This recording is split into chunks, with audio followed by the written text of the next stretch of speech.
लोग super TET, PET 2022, लेखपाल भर्ती और पुलिस भर्ती परीक्षा के लिए अपना 7 सेट कंप्लीट कर चुके हैं। यह प्रैक्टिस सेट नंबर 8 होगा और इसमें हम सामान्य जानकारी के प्रश्नों को डिस्कस करेंगे।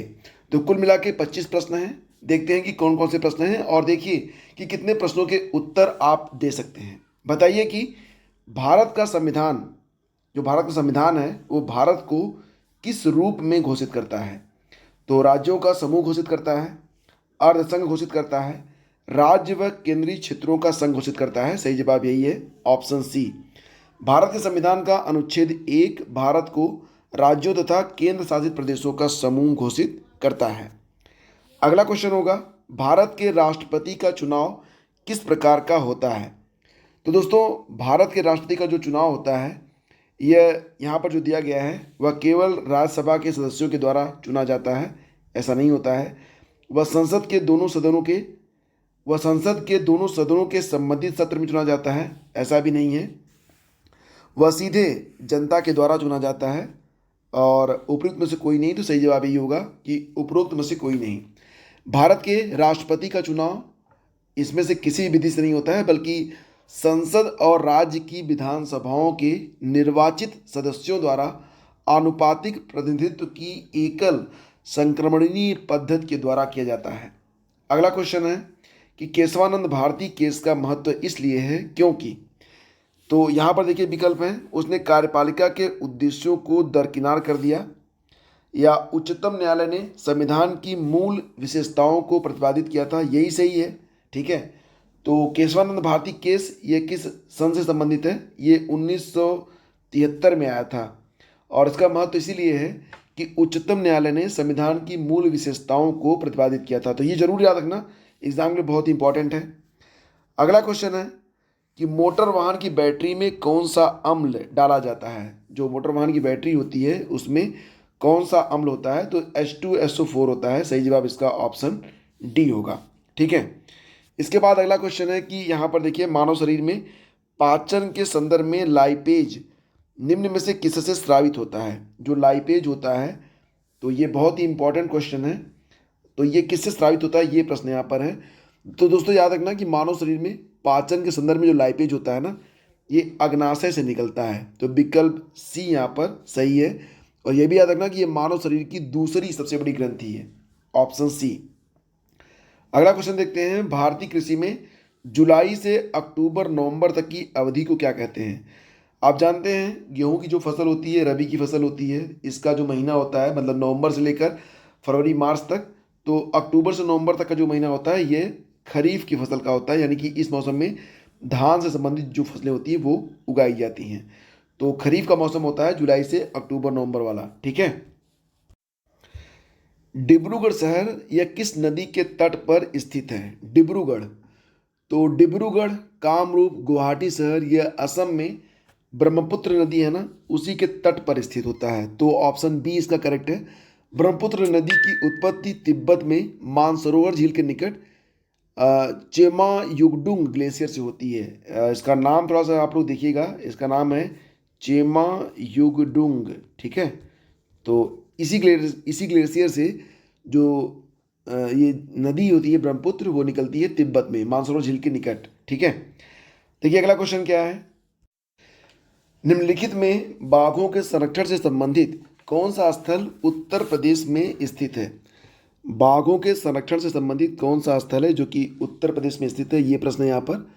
तो उत्तर प्रदेश में कुल कितने बाघ रिजर्व हैं? कुल 3 बाघ रिजर्व हैं, ये भी याद रखना। और इसमें से एक होता है दुधवा, ठीक है। तो दुधवा जो नेशनल पार्क है, इस पार्क को 1987 में 1987 में प्रोजेक्ट टाइगर में शामिल किया गया था।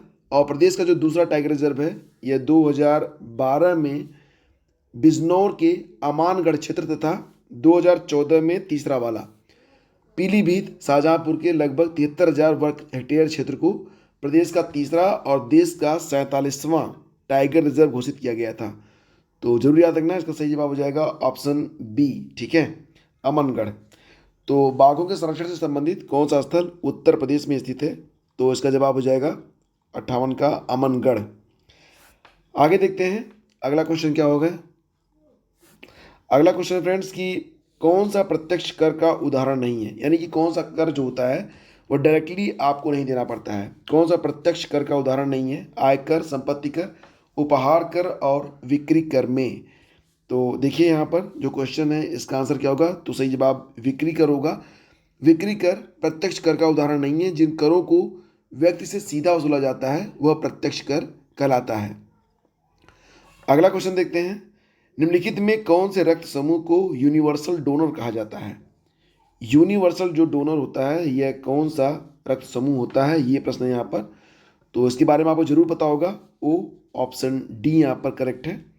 उसके बाद निम्नलिखित महाजनपदों में उज्जैन किसकी राजधानी थी?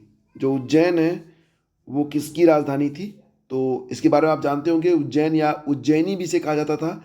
भारत के मध्य प्रदेश राज्य का एक प्रमुख शहर है जो क्षिप्रा नदी के किनारे जो है आपको बसा हुआ मिलेगा। क्षिप्रा नदी, इसको शिप्रा कहते हैं, क्षिप्रा भी कहते हैं। और यहाँ की राजधानी अवंती थी। ठीक है, तो ऑप्शन बी इसका करेक्ट है। इसके बाद आगे बढ़ते हैं। वर्ष 1905 में बंगाल के विभाजन के दौरान भारत के वायसराय कौन थे? बहुत ही इंपॉर्टेंट क्वेश्चन है। तो याद रखना कि बंगाल में राष्ट्रीय चेतना नष्ट करने के उद्देश्य से लॉर्ड कर्जन द्वारा 16 अगस्त 1905 में 16 अगस्त 1905 ये तारीख याद रखना, बंगाल का विभाजन किया गया था। 16 अक्टूबर को बंगाल विभाजन प्रभावी हुआ था। उसी दिन को राष्ट्रीय शोक के रूप में भी मनाया जाता है, राष्ट्रीय शोक दिवस मनाया जाता है। 16 अक्टूबर को मनाया गया था, मनाया नहीं जाता, मनाया गया था। तो क्वेश्चन है कि 1905 में बंगाल के विभाजन के दौरान भारत के वायसराय कौन थे? सही जवाब इसका हो जाएगा लॉर्ड कर्जन। तो विकल्प ए यहाँ पर करेक्ट है।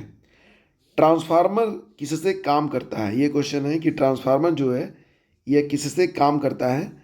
तो ट्रांसफार्मर केवल प्रत्यावर्ती धारा यानी कि जो एसी होता है ना, एसी से काम करता है और इसके वोल्टेज घटाने या बढ़ाने का कार्य इससे किया जाता है। तो सही जवाब होगा ऑप्शन ए अल्टरनेटिव करंट।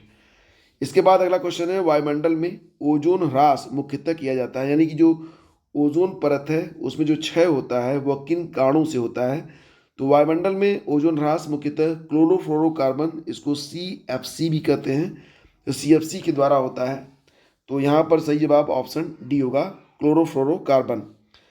अगला क्वेश्चन है, निम्नलिखित में किस क्रांतिकारी द्वारा the philosophy of the bomb नामक प्रसिद्ध लेख लिखा गया? बहुत ही इंपॉर्टेंट क्वेश्चन है।